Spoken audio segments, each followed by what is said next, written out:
জঙ্গলের ধারে দুপুর বেলায় হঠাৎই ভেসে এলো এক হৃদয় বিদারক চিৎকার। একটি বিশাল হাতি অসহায় ব্যথা ভরা চোখে খড়িয়ে খড়িয়ে হাঁটছে। প্রতিটি পদক্ষেপে তাকে যন্ত্রণায় গ্রাস করেছে, আর সেই যন্ত্রণার ভারে গর্জন করে কেঁদে উঠেছে সে।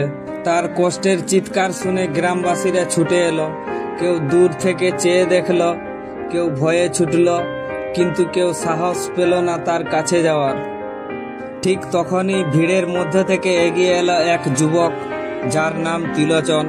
চোখে ভয় নেই, আছে শুধু সহানুভূতি আর মানবতার আলো।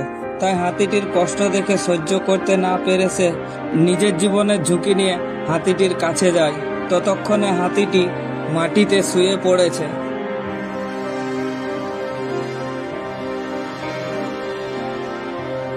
এরপর সেই যুবক ধীরে ধীরে এগিয়ে গিয়ে হাতিটির সামনে গিয়ে বসে, এবং হাতিটি শুনে ওই যুবক আলতো করে হাত বুলাতে থাকে আর তার নরম কণ্ঠে বলতে থাকে, ভয় পেও না বন্ধু, আমি তোমায় কষ্ট দিতে আসিনি, আমি তোমায় কষ্ট থেকে মুক্তি দিতে এসেছি। ওই যুবক লক্ষ্য করে হাতিটির চোখের ভিতর ঝলমল করছে যন্ত্রণার অশ্রু। এক মুহূর্তের জন্য যেন একটা বন্ধন তৈরি হলো, মানুষ ও বন্যপ্রাণীর মাঝে এক নীরব বিশ্বাসের সেতু। সেই বিশ্বাস নিয়েই ওই যুবক এরপর হাতিটির পাগুলো দেখতে যায়, সে কি কারণে খড়িয়ে খড়িয়ে হাঁটছিল। এরপর ওই যুবক গিয়ে দেখে হাতিটির পায়ে ভাঙা মদের বোতলের কাঁচের টুকরো গভীরভাবে ঢুকে গিয়েছে। তাই যুবক আর দেরি না করে সঙ্গে সঙ্গে প্লাস নিয়ে এসে সেই কাঁচের টুকরোকে আস্তে আস্তে করে বের করানোর চেষ্টা করে। হাতিটি মাটির মধ্যে শুয়ে আছে, আর যুবক সেই প্লাস দিয়ে আস্তে আস্তে করে কাঁচের টুকরোটা তার পায়ের থেকে বের করানোর চেষ্টা করে।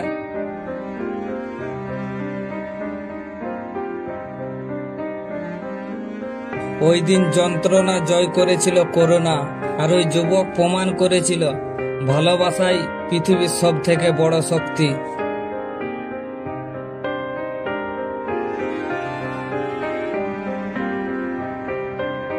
বেশ কিছুক্ষণ চেষ্টা করার পর সেই যুবক হাতিটির পায়ের থেকে কাঁচের টুকরোটা বের করে আনে।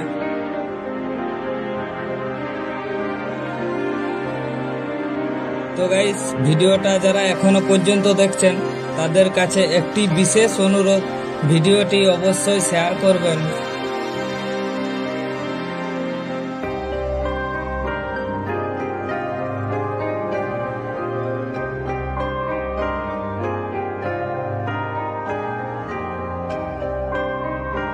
কিছুক্ষণ পর হাতিটি উঠে দাঁড়ালো, ধীরে ধীরে জঙ্গলের দিকে পা বাড়ালো, একবার পিছন ফিরে তাকালো, যেন বলল, তুমি মানুষ, কিন্তু তোমার হৃদয় আমার থেকেও বড়।